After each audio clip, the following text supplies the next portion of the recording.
तो आज का दिन उत्तर प्रदेश की राजनीति के लिहाज से बहुत ही ज्यादा एक्टिव, बहुत ही बड़ी हलचल, बहुत ही बड़ा उठापटक। एक तस्वीर हम आपके सामने रख रहे हैं जब आज मुलायम सिंह यादव की छोटी बहू, यादव परिवार की बहू अपर्णा यादव भारतीय जनता पार्टी में आ गई।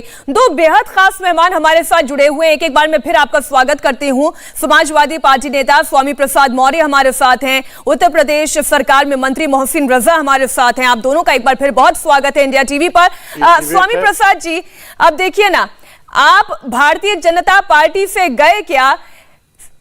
आपकी देखिए पार्टी में घर में ही तोड़फोड़ शुरू हो गई। अपर्णा यादव भारतीय जनता पार्टी के साथ आ गई।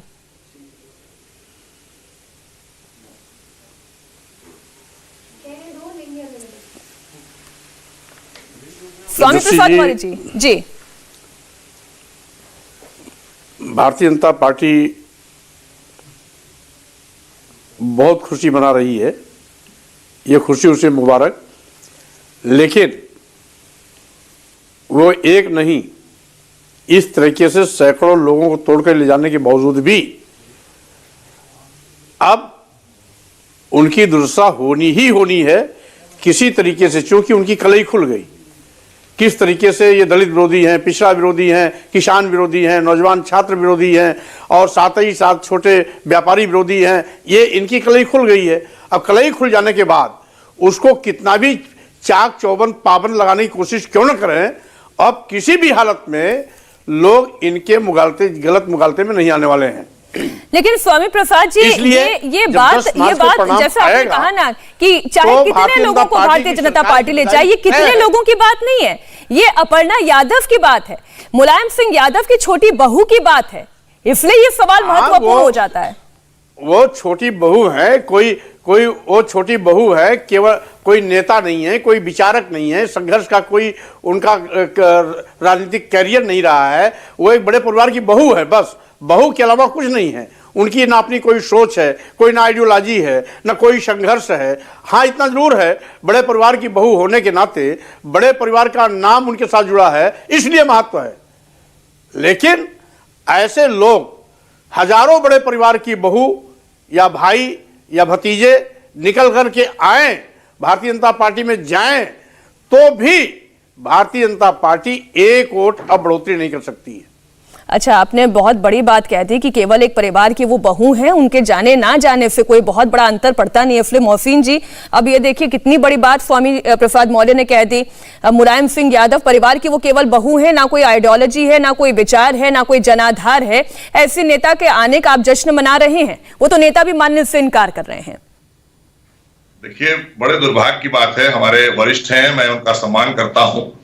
मैं ज्यादा कुछ नहीं कहूंगा क्योंकि जो कुछ उन्होंने किया, जो निर्णय लिया है, वो सब पूरे देश ने, प्रदेश ने देखा है और मैं उनके बारे में कोई टिप्पणी नहीं करना चाहूंगा। उनके अपने व्यक्तिगत विचार हैं, वो क्यों गए ये तो जवाब उन्हें अपने बीच में, जब जनता के बीच में वो जाएंगे तो देंगे। लेकिन उन्होंने एक बात बहुत कही है, उस पर मैं जरूर कहूंगा कि जिस तरह से उन्होंने कहा कि परिवार के लोग हैं, जा रहे हैं, तो अपर्णा यादव जी बहू हैं मुलायम सिंह यादव जी की, लेकिन अखिलेश यादव जी बेटे हैं। तो अगर अपर्णा यादव जी के बारे में आप इस तरह के विचार रख रहे हैं, तो अखिलेश यादव जी को आपने कहां से बड़ा नेता अपना मान लिया, ये तो बता दीजिए। वो कौन से बहुत बड़े नेता थे जब उनको मुख्यमंत्री बनाया गया था? आपने उनकी क़यादत को स्वीकार किया है जिसका आपने हमेशा विरोध किया था, और जिन्होंने एक ही जाति के नाम पर खाली ओबीसी, बैकवर्ड, दलित, पिछड़ों को, शोषितों को लूटने का काम समाजवादी पार्टी ने किया। तब आप बैठकर यहां पर कहते थे, और आप सदन में हमारे बगल की सीट पर, मैं देख रहा था उस दिन एक वीडियो चल रहा था जिसमें स्वामी प्रसाद मौर्य जी लगातार समाजवादी पार्टी पर हमलावर थे।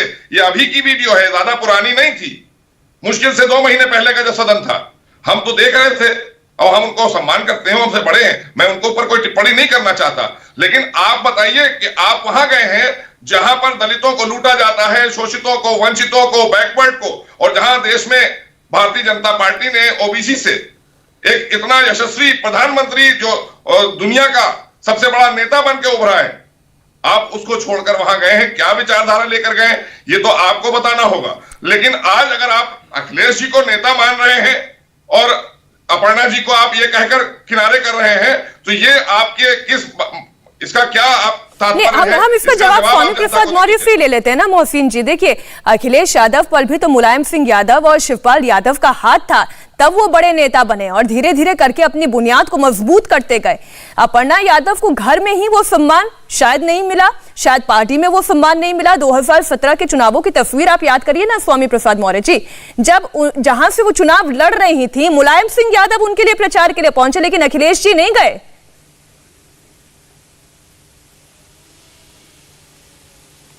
देखिए, अब चूंकि पारिवारिक विषय में मैं नहीं जानना चाहता, इतना जरूर है कि अपर्णा जी एक बड़े घर की बहू हैं, इसके सिवाय उनकी और कोई पहचान नहीं है। दूसरी चीज, अभी श्री अखिलेश यादव जी पर हमारे भाईजान टिप्पणी कर रहे थे। मैं केवल इतना ही कहना चाहता हूं, जो एक बार मुख्यमंत्री उत्तर प्रदेश का रह चुका है, साइकिल चला करके अपने बलबूते पर पूर्ण प्रचंड बहुमत की सरकार बना चुका है, तो इसलिए अब तो उन पर इस प्रकार का सवाल तो उठाने कोई प्रश्न नहीं उठता। रही बात एक जात एक परिवार, अभी दुर्भाग्य इस देश में जो भी छोटी जातियों में पैदा होते हैं, शेड्यूल कास्ट में पैदा हो, शेड्यूल ट्राइब्स में पैदा हो, बैकवर्ड क्लास में पैदा हो, वो कितने भी मेधावी क्यों न हो, वो कितने भी प्रतिभाशाली क्यों न हो, वो कितने भी प्रखर नेता क्यों न हो, उनको एक जात विशेष में समटा दिया जाता है। ये ऊंची जात की एक साजिश है। बाबा साहब डॉक्टर अंबेडकर इसके एक सीधे मिसाल हैं।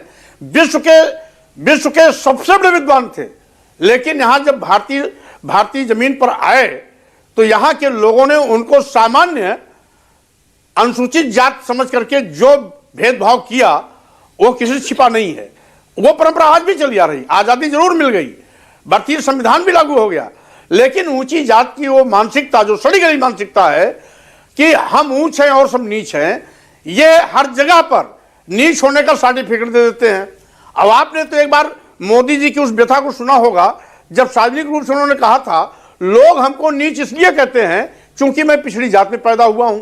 तो यह दुर्भाग्य है कि ऊंची जात पिछड़ी जात के, अनुसूचित जात और लेकिन स्वामी जी देखिए, मैं ये जातिवादी मानसिकता से इधर आज चर्चा में आपको शामिल करना सर्टिफिकेट देते हैं। अगर हमारे भाईजान कह रहे हैं तो ये कोई अतिशयोक्ति नहीं कर रही है, बड़ी बात नहीं कर रहे हैं। लेकिन मेरा तो तर्क देखिए कुछ और था। जिस विषय के साथ मैंने चर्चा की शुरुआत की, स्वामी प्रसाद मौर्य जी सुनिएगा मेरी बात को जरा समझिए। आपने कहा कि वो केवल एक बड़े परिवार की बहू है, माना मैंने, कोई बहुत बड़ा जनाधार नहीं है, ये भी माना मैंने, लेकिन ये जनाधार अगर अखिलेश यादव के साथ खड़ा हुआ तो छत्र छाया में खड़ा हुआ ना। फिर उन्होंने अपनी ताकत दिखाई, अपनी पॉलिटिकल समझ दिखाई, वो आगे बढ़ते गए, ये एक अलग बात है। आज संघमित्रा आपकी बेटी भी जो है वो राजनीति में यदि आप आई हैं, भारतीय जनता पार्टी की सांसद बन पाई हैं, तो ये आपकी सीख और आपकी छत्र छाया का ही तो नतीजा रहा होगा ना। आज अपर्णा यादव को आप केवल ये कह के खारिज कर दें कि वो एक परिवार की बहू है, उनके ना सोच, ना विचारधारा, ना काबिलियत, ना जनाधार, ये कहां तक उचित है? जोशी जी, हमारे कहने का आशय है, अपर्णा जी अकेले गई हैं, उनके पीछे जनाधार नहीं गया है। जनाधार जहां था वहां है, और जो अकेले गया है तो अकेले जाने से समाजवादी पार्टी का न कोई वोट घटने वाला है, न जनाधार टच से मस्ट होने वाला है, और सरकार बना रहे हैं हम लोग, किसी के आने जाने से कोई फर्क भी नहीं पड़ने वाला है। रही बात, इसमें कोई दो राय नहीं है, यह लोकतांत्रिक व्यवस्था है। इस लोकतंत्र में अपने विवेक से कहीं आने और जाने का लोग निर्णय लेते हैं। उनका सामंजस्य, तालमेल भारतीय जनता पार्टी के साथ अच्छा है, वहां जाएं, कोई आपत्ति नहीं है। और साथ ही साथ यह कोई नई बात नहीं है, राजनीतिक फैसले समय समय पर लोग लेते रहते हैं। तमाम लोग भारतीय जनता पार्टी छोड़ करके समाजवादी पार्टी में आए हैं, और अपर्णा जी वहां गई हैं तो कोई पहाड़ नहीं टूटा है, इसलिए तिल का ताड़ बनाने की आवश्यकता नहीं है। हाँ, ये ठीक है, ये उसी तरीके से कहा जा सकता है। अब आपकी बेटी बीजेपी में है, आप समाजवादी पार्टी में है, दोनों की अपनी वैचारिक स्वतंत्रता है। बहरहाल अब हम जरा इलेक्शन पर थोड़ी और चर्चा को आगे बढ़ाते हैं। खुद कह रहा हूं, नहीं, मैं तो देखिए, मैं तो आपके साथ एक बात मान ही रही हूं। मैं तो ये कह ही रही हूं कि ये अपनी अपनी राजनीतिक स्वतंत्रता है, वैचारिक स्वतंत्रता है। बहरहाल थोड़ा सा चर्चा को और आगे बढ़ाते हैं। अब देखिए, चर्चा चल रही है अखिलेश यादव चुनाव लड़ने के लिए अपने लिए सीट फाइनल नहीं कर पा रहे हैं। अगर उन्होंने वाकई इतना काम किया तो तय क्यों नहीं कर लेते कि कहां से चुनाव लड़ेंगे?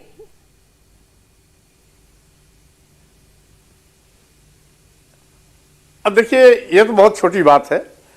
जो एक पार्टी का राष्ट्रीय अध्यक्ष है, वो जहां कदम रख देगा वही उसका चुनाव क्षेत्र हो जाएगा। और जिसके पास इतना बड़ा जनाधार हो, उसको कहां से लड़ना है, कहां से नहीं लड़ना है, इसकी चिंता नहीं करनी है। नेताओं की एक मजबूरी होती है, कार्यकर्ता हर जगह कार्यकर्ता मांग करता है कि हमारे यहां, हमारे यहां, हमारे यहां। ऐसी हालात में हो सकता है उसको निर्णय लेने में कि किस कार्यकर्ता, कहां के कार्यकर्ताओं का ज्यादा जोर है, कहां जाएं कहां ना जाएं, इसमें तो चिंता कर सकता है, सोच विचार कर सकता है। लेकिन उत्तर प्रदेश की किसी विधानसभा में अखिलेश यादव जी लड़ेंगे तो स्वाभाविक रूप से विरोधियों की जमानत भी जब्त होगी और पूर्ण प्रचंड वोटों के साथ जीत के आएंगे भी। इसलिए कहां लड़ना है, कहां नहीं लड़ना है, यह सवाल नहीं उठता है। यह श्री अखिलेश यादव जी का स्वयं का निर्णय है। नहीं लड़ेंगे या नहीं लड़ेंगे, इतना तो आपको पता होगा ना। प्रदेश को लड़ाते हैं या स्वयं साथ साथ लड़ते हैं, ये उन पर छोड़ दीजिए। और अच्छा, एक और दावे पर मोहसिन जी मैं आ रही हूं आपके पास। मुझे पता है आप मुस्कुरा रहे हैं, आप हर सवाल पर आप भी टिप्पणी करना चाहते हैं, लेकिन आप स्वामी प्रसाद मौर्य जी ये दावा कर रहे थे कि जरा इंतजार कीजिए, तारीखें आने तक, चुनाव होने तक हर दिन एक विधायक भारतीय जनता पार्टी का साथ छोड़ेगा, समाजवादी पार्टी में शामिल होगा। ऐसा तो कुछ होता दिखाई नहीं दे रहा है।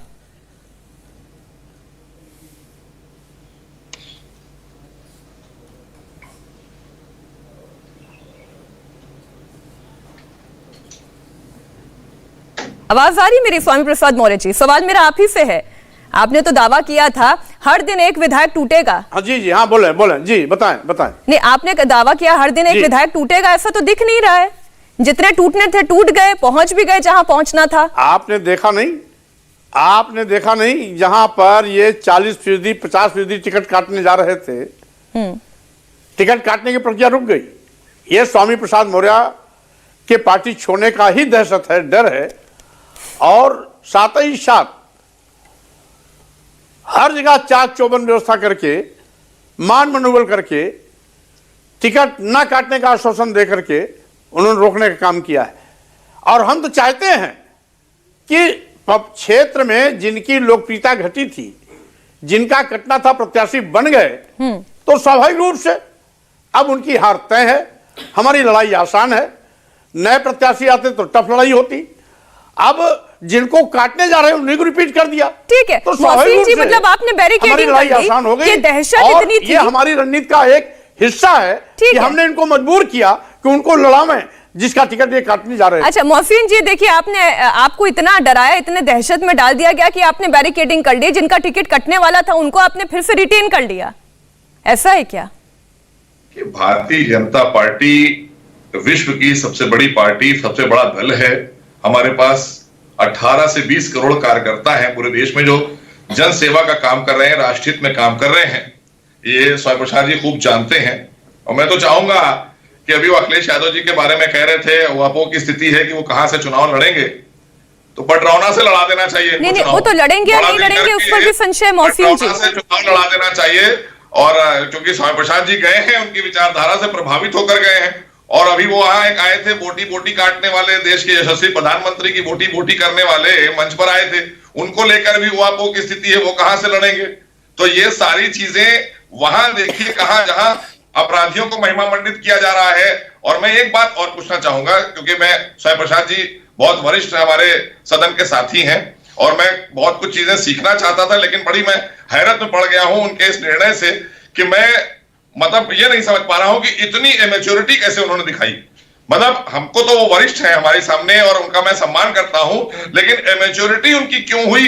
अगर एक पत्र आपके चैनल के माध्यम से वो दिखा दें जिस बात के लिए विचलित होकर वो चले गए या जो भी आरोप लगा रहे हैं, खाली एक पत्र आपके चैनल पर ऐसे करके दिखाएं और कहें कि मैंने सरकार को ये पत्र लिखे, क्योंकि सारी योजनाएं जो भी थी गांव गरीब के लिए, उन योजनाओं को बाकायदा तरीके से जमीन पर उतारने का काम वो खुद हमारे सहयोगी मंत्री बनकर कर रहे थे। तो आज कोई एक पत्र आपके चैनल पर ऐसे दिखाएं जो उन्होंने सरकार को लिखा हो कि यहां पर इनकी जो है उपेक्षा हो रही है, इनको कहीं परेशान किया जा रहा है, कोई एक पत्र दिखा दे तो जस्टिफाइड हो जाएगा मामला।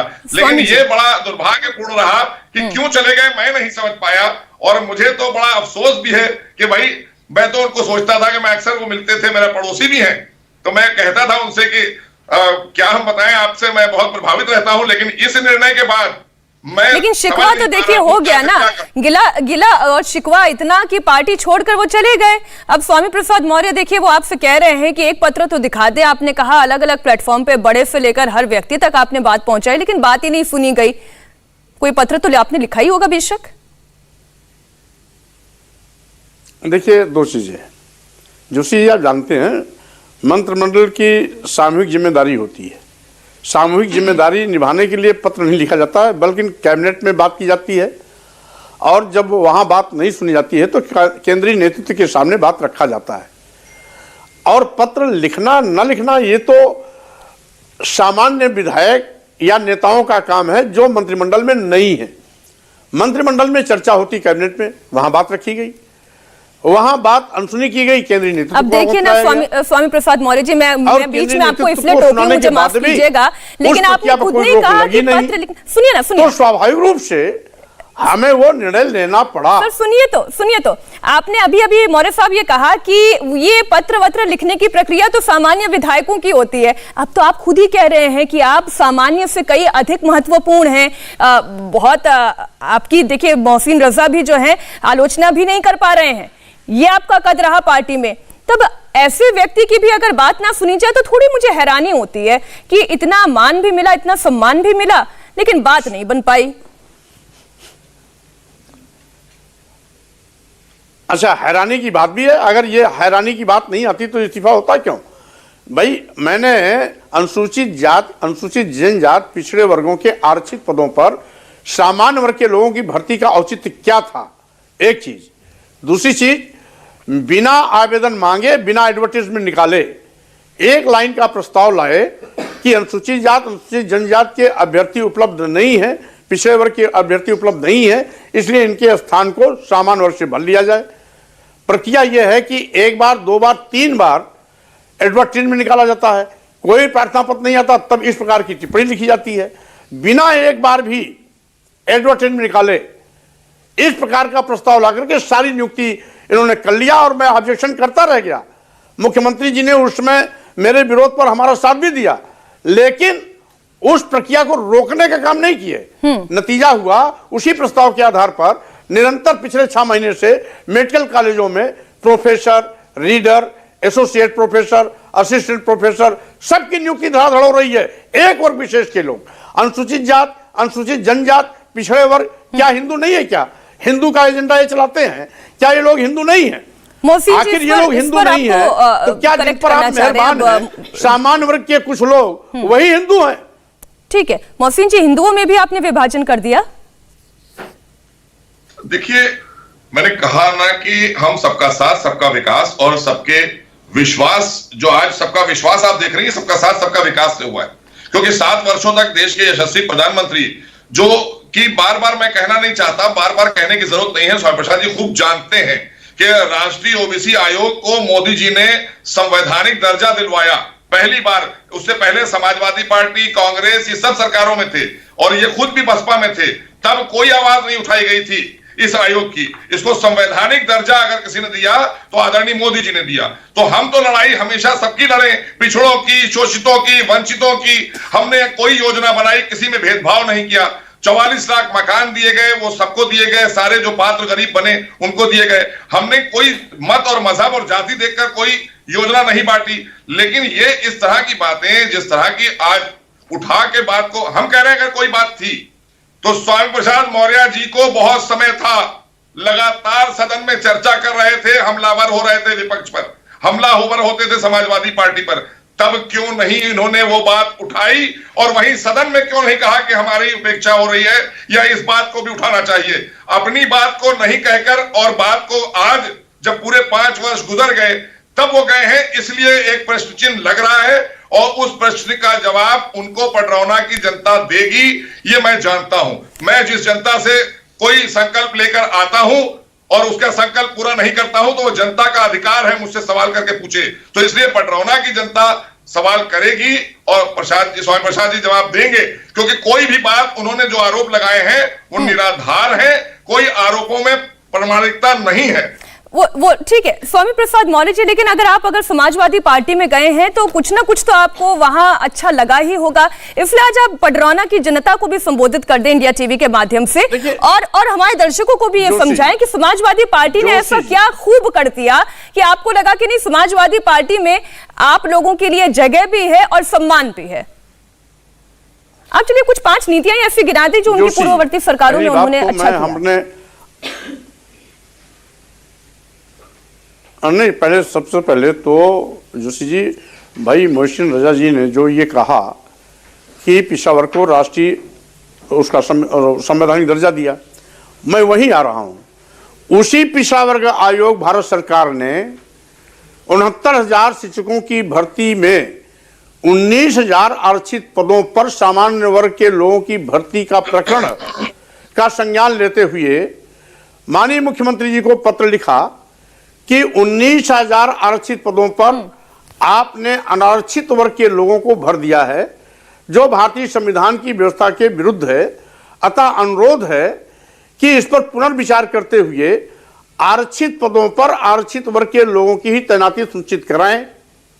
माननीय मुख्यमंत्री जी ने हमारे रजा साहब जिस पिछड़ा वर्ग को संवैधानिक दर्जा दिए जाने की बात कर रहे हैं, उसी की रिपोर्ट की बात कर रहा हूं। माननीय मुख्यमंत्री जी ने उस पर कमेटी बनाई, पिछड़ा वर्ग आयोग भारत सरकार की उस संस्तुति पर, और फिर इन्होंने 3 लोग कमेटी ने स्वीकार किया कि 19,000 नहीं 6,000 पदों पर 6,000 आरक्षित पदों पर सामान्य वर्ग के लोगों की भर्ती हुई है। हम 6,000 फिर से भरेंगे।